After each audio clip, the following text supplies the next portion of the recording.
શ્રી ગોવર્ધન નાથ કી જય. એક સુંદર પ્રસંગ, અલી ખાન અને એમની દીકરી પીરજાદી. અલી ખાન અને પીરજાદી મૂળ ગોરવા ક્ષત્રિય, પરંતુ દિલ્હી જવાનું થયું, પઠાણોનો સંઘ થયો એટલે એ પઠાણ કહેવાના. અલી ખાન અને પીરજાદી. અલી ખાન વ્રજના વૃક્ષોનો એકવાર વ્રજવાસ થયો પછી ત્યારે એની આસક્તિ થઈ વ્રજમાં, તો વ્રજના વૃક્ષો લતા પતાનું ધ્યાન રાખતા એને એટલી આસક્તિ હતી કે દરેક પતાના પુષ્પ ઉપર પતા ઉપર વૃક્ષો પર શ્રી રાધે રાની છે, શ્રી ઠાકોરજી છે, એટલે કોઈને પત્તા તોડવા દેતા નહોતા. અગર કોઈને જોઈ જતા પત્તા તોડતા તો એને દાંટતા, સજા સુનાવતા. એવી રીતે સુંદર વ્રજના વૃક્ષોની રખેવાળી કરતા.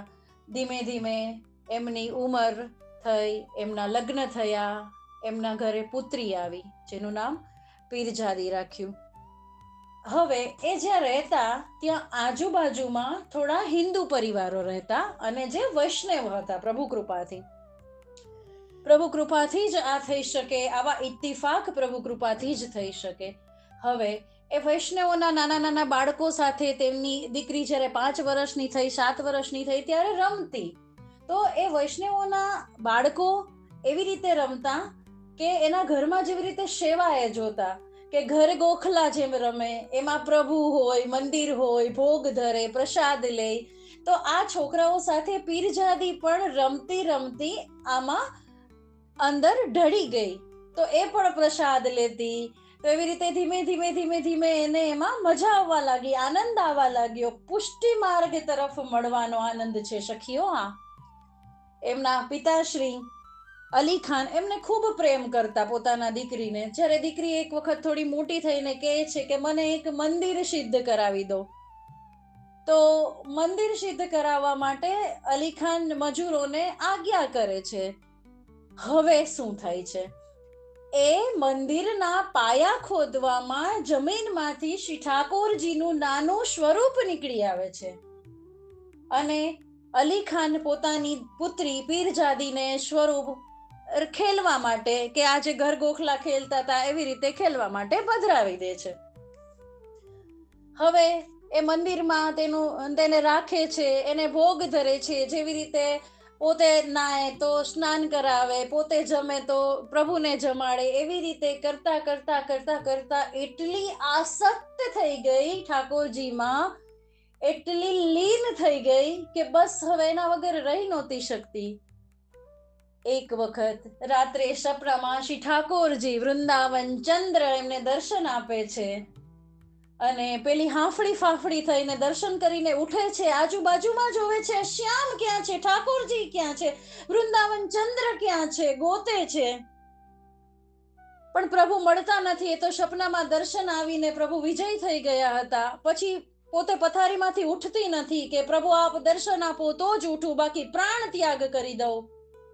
પ્રભુને પણ પીરજાદી પ્રત્યે એટલો જ પ્રેમ હતો, એની આસક્તિ ઉપર એટલો પ્રેમ હતો. એટલે ઠાકોરજી ફરીથી પ્રગટ થાય છે અને કહે છે કે આવડી હઠ ના કર, ઉઠ, કઈ સામગ્રી સિદ્ધ કર અને મને ભોગ ધરાવ.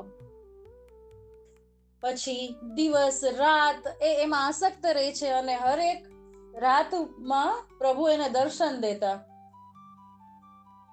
ત્યારબાદ થોડા દિવસ પછી આવું ચાલ્યું તો અલી ખાનને પીરજાદીના રંગ ઢંગમાં કંઈક વિશેષતા દેખાઈ, કંઈક અલગ માહોલ દેખાયો કે કંઈક થયું છે, કંઈક એવો બદલાવ છે પોતાની પુત્રીમાં.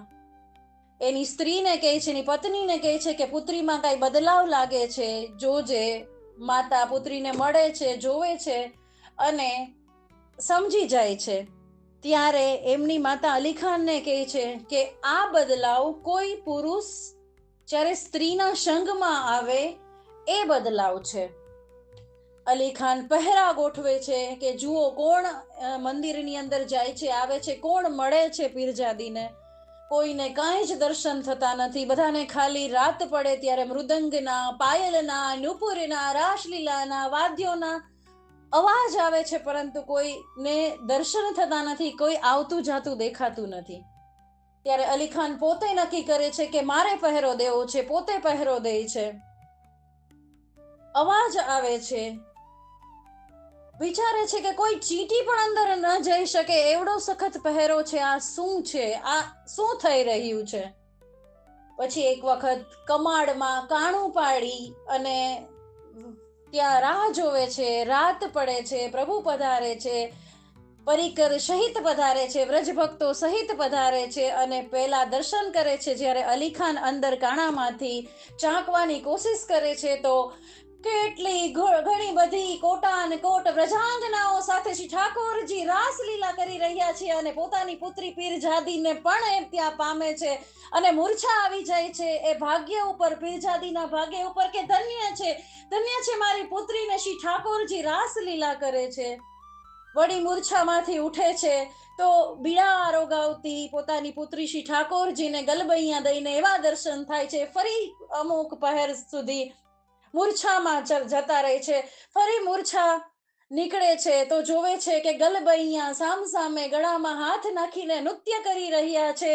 લલિત ત્રિભંગી બંસી બજાવે છે અને પેલી પીરજાદી નૃત્ય કરે છે. આહાહા, સુંદર સુંદર દર્શનો એને થાય છે. ફરી મૂર્છા આવી જાય છે. સવાર પડે છે, પીરજાદી કમાડ ખોલે છે, પોતાના પિતાને ત્યાં જોવે છે અને ઉઠાડે છે કે બાબા શું થયું, ઉઠો. તો કે આ બધું શું છે? મને પણ શ્રી કૃષ્ણના દર્શન કરવા છે. ધન્ય છે બેટા, તને ધન્ય છે, તે પ્રભુ પ્રાપ્તિ કરી છે, મને પણ દર્શન કરાવ.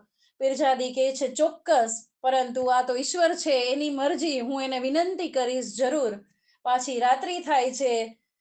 અલી ખાન બહાર ઇંતજાર કરે છે કે હમણાં પ્રભુ દર્શન દેશે. પીરજાદી વિનંતી કરે છે ઠાકોરજી પધારે છે ત્યારે કે બાબાને પણ આપણા દર્શન કરવા છે. તો પ્રભુ આજ્ઞા કરે છે કે કાલ સવારે ગુસાઈજી પાસે જઈ અને આપ નામ નિવેદન મંત્ર કરાવો, બ્રહ્મ સંબંધ લ્યો, હું દર્શન આપીશ. અલી ખાન અને પીરજાદી મનમાં મૂંઝાય છે કે મલેચ્છ છીએ, ગુસાઈજી મલેચ્છનું મોઢું પણ નથી જોતા, કેવી રીતે નામ નિવેદન થશે? ઠાકોરજી કહે છે થઈ જશે.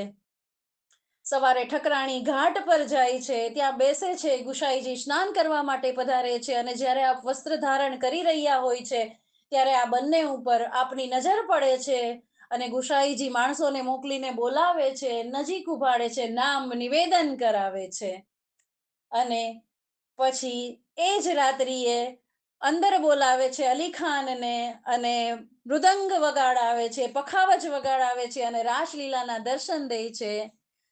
વાહ, કેટલું સુંદર! શ્રી ગુસાઈજીની કૃપાથી અલી ખાનને પણ દર્શન થાય છે.